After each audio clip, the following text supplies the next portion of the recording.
תסתכלי.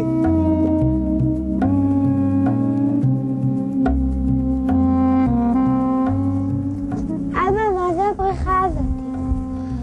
הבריכה הזאת זה צלב, ולפני 1500 שנה שהכנסייה הזאת פעלה זה היה אגן טבילה. בדרך כלל בכנסייה יש אגן טבילה לילדים, תינוקות שנולדים מטבילים אותם לנצרות, ופה יש אגן טבילה למבוגרים, כי הנבטים בדיוק בתקופה שהכנסייה נבנתה הם בדיוק עדיין התנצרו, וכאן זה היה מלא מים, הם היו באים, טובלים, נכנסים לתוך האגן עובדי אלילים, יוצאים נוצרים.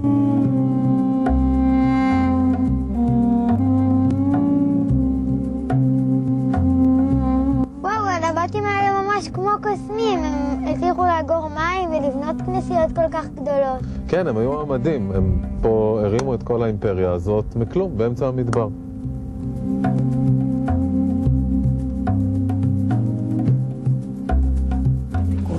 חברים, הגענו דרומה עד לפתחת ניצנה. לאן הולכים? מיכל, לאן הולכים?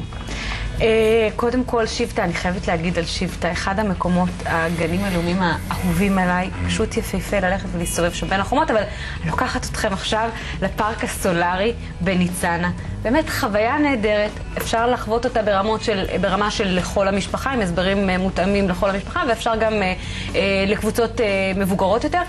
פשוט להסתובב בפארק, אנחנו רואים פה מגדל מים שהטורבינות שלו מופעלות על ידי אנרגיית הרוח, בעצם מפעילות גם מתזי מים, ואז נכנסת הרוח לתוך המגדל. מתזי המים מורידים את הטמפרטורה לפחות 5 מעלות, וזה בעצם עברור טבעי.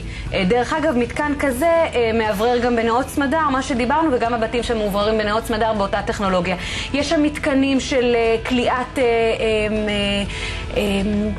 טל וערפל וניצול המים של הטל והערפל. יש שם מתקנים שמרתיחים את טמפרטורות המים ומייצרים קיטור, חשמל. זה פארק באמת ייחודי, זה מקום שנראה לי שאתה ממש פותח את הראש, אתה מתחיל לחשוב על כל מיני, להיות מגייבר קטן. אנחנו רואים את המתקן הזה פה שמגיע לטמפרטורות אדירות, מייצר חשמל מאנרגיית השמש.